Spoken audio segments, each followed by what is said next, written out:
రోడ్డుపై వాహనాన్ని నడపాలంటే డ్రైవింగ్ లైసెన్స్ తప్పనిసరి. అయితే ట్రాఫిక్ రూల్స్ ని ఉల్లంఘిస్తూ వాహనాలు నడిపే వారిపై డ్రంక్ అండ్ డ్రైవ్, నిర్లక్ష్యంగా నడిపే వారిపై రాష్ట్ర ప్రభుత్వం కఠిన చర్యలు తీసుకుంటోంది. ఇప్పటికే 19,000 డ్రైవింగ్ లైసెన్స్లను రద్దు చేసింది తెలంగాణ రవాణా శాఖ.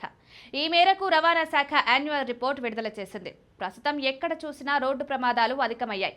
ముఖ్యంగా నగరాల్లో అయితే drunk and drive, traffic rules ఉల్లంఘన, నిర్లక్ష్యపు డ్రైవింగ్తో తోటి ప్రయాణికులు సైతం ఇబ్బంది పడుతున్నారు. ఈ క్రమంలో తెలంగాణ రవాణా శాఖ కఠిన చర్యలకు పాల్పడుతోంది. రాష్ట్రంలో దాదాపు 19,000 డ్రైవింగ్ లైసెన్స్లను రద్దు చేసింది.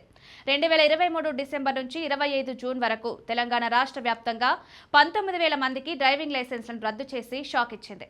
రవాణా శాఖ జూలై 4న విడుదల చేసిన ప్రగతి నివేదికలో కీలక విషయాలు వెల్లడించింది. 2023 డిసెంబర్ నుంచి 25 జూన్ వరకు తెలంగాణ రాష్ట్ర వ్యాప్తంగా 18,973 డ్రైవింగ్ లైసెన్స్లను రద్దు చేసినట్లు రవాణా శాఖ ప్రగతి నివేదికలో తెలిపింది.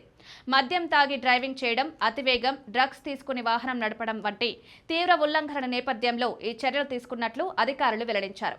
మరోవైపు తెలంగాణ రవాణా శాఖ మరో కీలక నిర్ణయం తీసుకుంది. ఇకపై వాహన రిజిస్ట్రేషన్, ఇతర సేవలను సులభతరం చేసేందుకు వాహన్ అనే అప్లికేషన్ అమలు చేయనున్నట్లు అధికారులు వెల్లడించారు. ఇతర రాష్ట్రాల్లో అమలవుతున్న ఈ అప్లికేషన్ను స్టడీ చేసి తెలంగాణలో ప్రారంభించనున్నట్లు తెలిపారు. ఈ యాప్ సేవలు ఆగస్టు చివరి నాటికి ప్రారంభం కానున్నట్లు సమాచారం.